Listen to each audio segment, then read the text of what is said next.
Marty. Hey, Coach, congratulations on the win. Your thoughts on N'Faly Dante's performance, first of all, Coach. Perfect 10 for 10 from the floor. Gotten a little bit of foul trouble, but 22 points, a career high for N'Faly Dante. Yeah, no, he did some good things. When he bent his knees and is athletic, he's a force in there. He's been playing, two straight up and down and hasn't allowed him to be an athlete. And so we talked to him a lot about, being a presence and playing harder. And I thought he did tonight, and he got some shots to fall early. Guys were looking for him quite a bit, I thought, and thought he did some pretty good things. Apart from that 12-0 run there midway in the second half, Coach, seemed like you guys were able to keep Florida A&M at bay. What was the difference when they went on that 12-0 run? We had 5 turnovers in a row. Really disappointed in that stretch. Amari gets tied up trying to get a shot up against 2 people, and it was their jump. So there's a turnover. Eugene had a turnover. Chandler had a turnover. Jalen had 2. We didn't get a shot up. And a 12-0 run, I don't think we attempted shot on goal. And that's not even effective in soccer, So apparently you got to try to score a basket. And it led to some runouts and just a really bad stretch there. Apart from that, Coach, though, happy with the performance tonight? Any other takeaways before I let you go? Well, I was really pleased. I thought we tried to share the ball more. I haven't been too excited about some of our shots and our ball movement, but I thought tonight the guys really moved the ball. We had 20 assists, which, was better for us. I just thought the ball movement was better tonight, so I'm pleased with that. There were times when, we had everybody connected defensively. We had some really good possessions. But we have far to go to get everybody on the same page defensively and get them to be much more aggressive.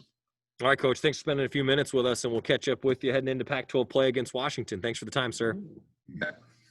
Hey, Coach, we'll open up the questions to the media. Greg just wanted me to inform you there won't be a media availability before Washington, so if you have any Huskies questions, tonight's the time to ask them. Let's start with James Crapia from the Oregonian.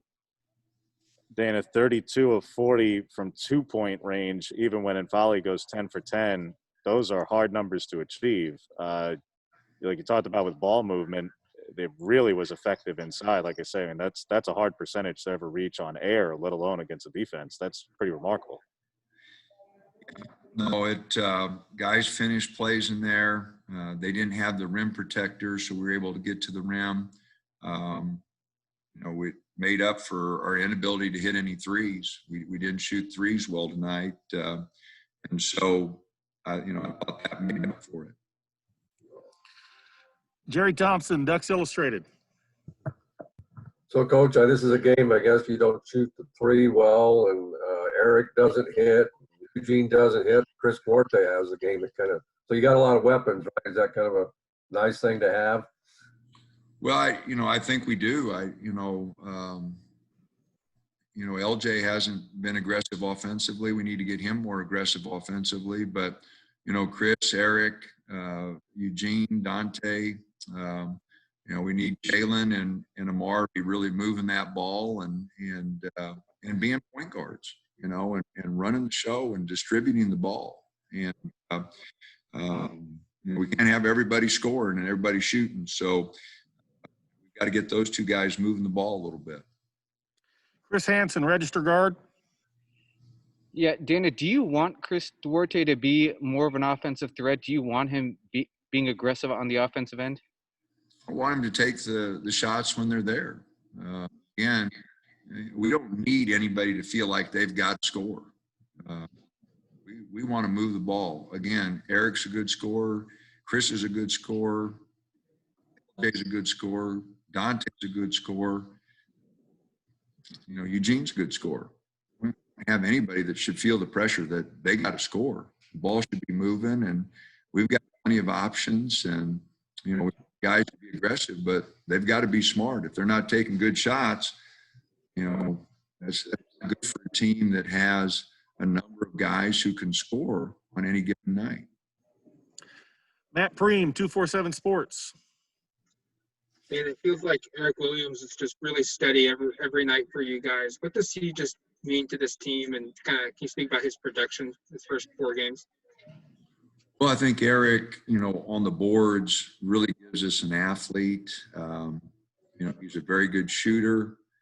He's worked on his shot. He's in the gym. I think he can be a shutdown defender.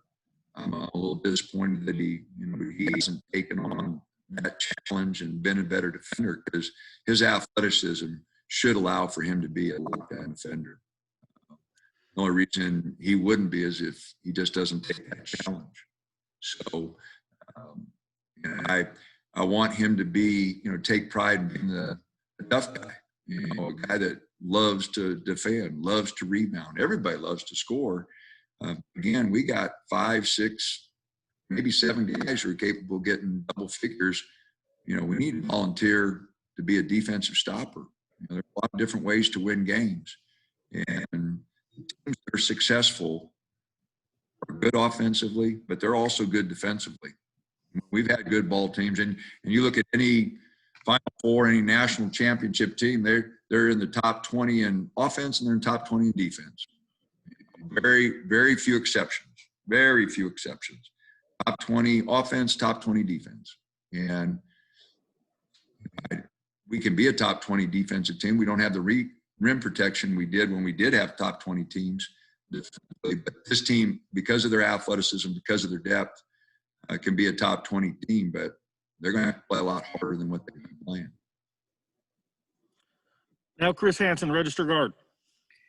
Dana, it seemed to me that your bench was louder today.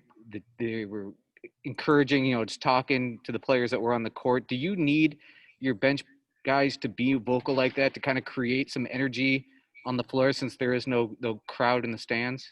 Oh, absolutely. Absolutely, Chris.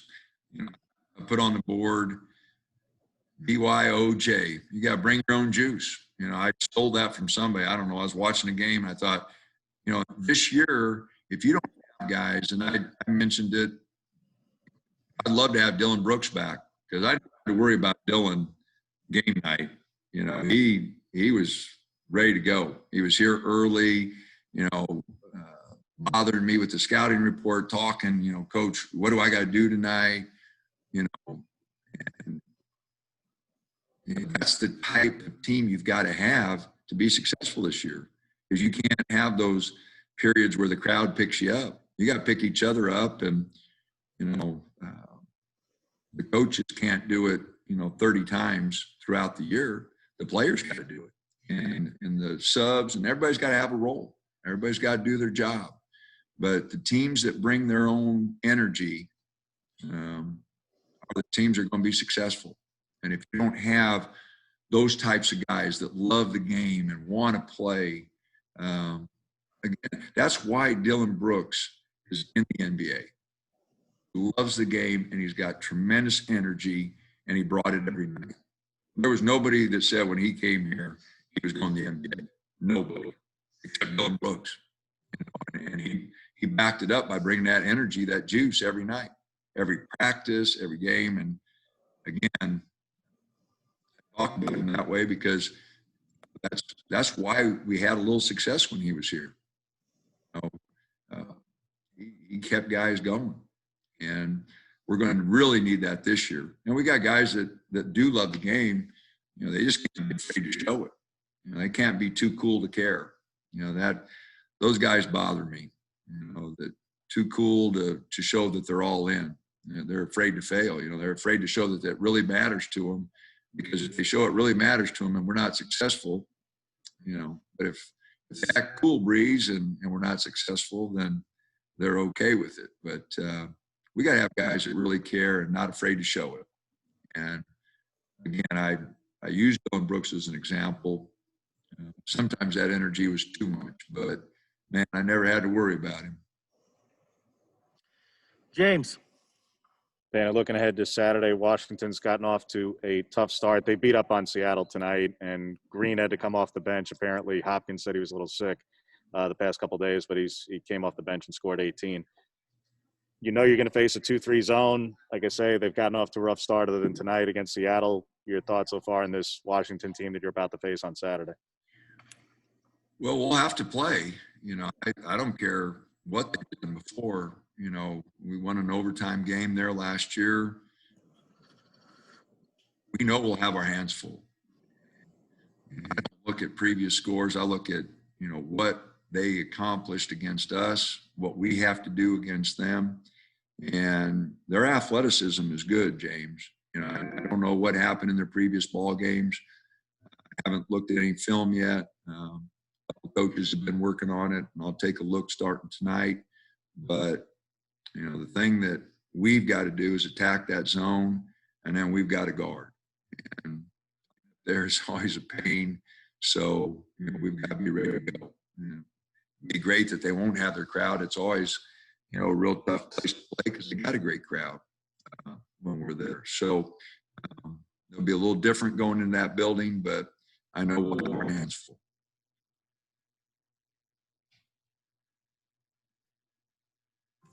Sorry, Matt. Sorry, Dana, I guess kind of along those same lines, what are the keys of that 2-3 zone? Like, how do you beat it? Or I guess what are the things that you focus on in practice the next couple of days? Well, you know, they will allow you to get the ball in the middle, and then they try to keep it there and make you hit that little 15-footer, which is, you know, behind everybody's, you know, that's that philosophy. Last year, we got the ball to Chandler there, and he made some really good plays. You know, and Dylan Brooks made plays before that, and we've got guys in the middle of that zone that have made pretty good decisions. But Kyle McIntosh did a good job. You know, we got the guys, we can get that ball in the middle, and they can make plays. But you got to attack it. You know, they push you out, you know, and last year we didn't attack it well. Peyton made some unbelievable shots that allowed us to win, but we didn't attack the zone as well as I thought we could have until Chandler got a little aggressive in the middle of it. And, you know, we got a lot of guys we can put in the middle of that zone. Eugene, Eric, LJ, Chris, Chandler. So we got a lot of guys we can put in there and try to make plays. Coach, we got a player waiting, so that's all we have for you. Appreciate your time. All righty, great. Thanks.